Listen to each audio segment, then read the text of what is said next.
अजित पवारच कसे श्रेय घेऊ शकतात असा सवाल शिंदे गटाच्या मंत्र्यांनी केला आहे। शिंदे आणि दादा यांच्या मंत्र्यांमध्ये फडणवीसांची त्यानंतर फडणवीसांनी मध्यस्थी केलेली आहे अशी माहिती सूत्रांकडून मिळते। यापुढे एकटा कोणी श्रेय घेणार नाही असा फडणवीसांनी या मंत्र्यांना ग्वाही दिली आहे। मात्र लाडक्या बहीण योजनेवरून शिंदेचे मंत्री आणि दादा गटाचे मंत्री यांच्यामध्ये या ठिकाणी वाद झालेला आहे। तर थेट शिंदे गटाचे प्रवक्ते संजय शिरसाट आपल्यासोबत फोन लाईनवर जोडले गेले। संजयजी, स्वागत तुमचं TV9 मध्ये। मंत्रिमंडळाच्या बैठकीमध्ये दादांवरून एकूणच हंगामा झाला अशी देखील माहिती मिळते। लाडकी बहीण योजनेचं श्रेय याच्यावरून हंगामा झाल्याची माहिती मिळते। दरवेळेला आम्ही माहितीमध्ये कोणताही खटके उडवू नयेत या भूमिकेमध्ये आम्ही असतो, परंतु पुन्हा तेच पुन्हा एखाद्या बॅनरवर चुकून एखादी जर लाईन आली किंवा एखादं नाव आलं तर आपण समजू शकतो, पण जाणून बुजून मुख्यमंत्री शब्द नसावा। अजित पवारच कसे श्रेय घेऊ शकतात असा सवाल शिंदे गटाच्या मंत्र्यांनी केला आहे। शिंदे आणि दादा यांच्या मंत्र्यांमध्ये फडणवीसांची त्यानंतर फडणवीसांनी मध्यस्थी केलेली आहे अशी माहिती सूत्रांकडून मिळते। यापुढे एकटा कोणी श्रेय घेणार नाही असा फडणवीसांनी या मंत्र्यांना ग्वाही दिली आहे। मात्र लाडक्या बहीण योजनेवरून शिंदेचे मंत्री आणि दादा गटाचे मंत्री यांच्यामध्ये या ठिकाणी वाद झालेला आहे। तर थेट शिंदे गटाचे प्रवक्ते संजय शिरसाट आपल्यासोबत फोन लाईनवर जोडले गेले। संजयजी, स्वागत तुमचं TV9 मध्ये।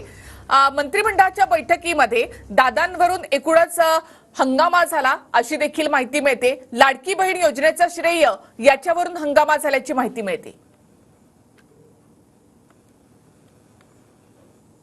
दरवेळेला आम्ही माहितीमध्ये कोणताही खटके उडवू नयेत या भूमिकेमध्ये आम्ही असतो, परंतु पुन्हा तेच पुन्हा एखाद्या बॅनरवर चुकून एखादी जर लाईन आली किंवा एखादं नाव आलं तर आपण समजू शकतो, पण जाणून बुजून मुख्यमंत्री शब्द नसावा।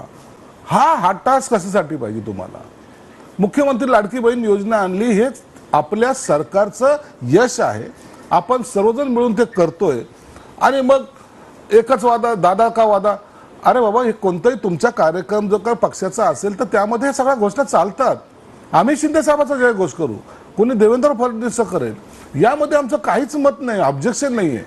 परंतु एखादी योजना ही आता आम्ही आणली असं सांगणं म्हणजे मग इतरांना दुखावण्याचा प्रकार आहे। मी वारंवार सांगतोय की आम्हाला माहितीमध्ये कोणीही श्रेय घ्यायचा प्रयत्न करू नये, हे सर्वांचं सामूहिक श्रेय आहे।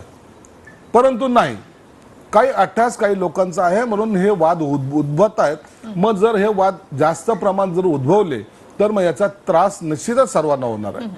मग त्याची तयारी आपल्याला करावी लागेल। म्हणून मंत्रिमंडळाच्या बैठकीत आज जे काही थोडी कुरबुर झाल्याचं कळतंय ते विषय तोच आहे की आपल्याला सर्वांनी मिळून सरकार चालवायचंय का एकाने दादाचा वादा म्हणायचं, एकाने अनाथाचा नाथ एकनाथ म्हणायचंय का एकाने आणखीन देवेंद्र फडणवीसची जय जयकार करायची?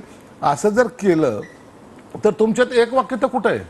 मग कोण तुम्हाला उभे करेल? मग असं करता येणार नाही। आणि दरवेळेला आम्ही सामंजस्याची भूमिका घेतोय ते यासाठी की आपल्या माहितीमध्ये कुठेही कोणतेही गडबड होऊ नये म्हणून आम्ही सामंजस्याची भूमिका घेतोय। नंतर प्रत्येक गोष्टीला आम्ही उत्तर द्यायचं, मग त्यांनी उत्तर द्यायचं, हे प्रश्न उत्तराचा खेळ आपण आता थांबवला पाहिजे आणि एकत्रितपणे ह्या सगळ्या योजना बरोबर हातात हात घेऊन पुढे घेऊन गेला पाहिजे, हे आमचं स्पष्ट मत आहे।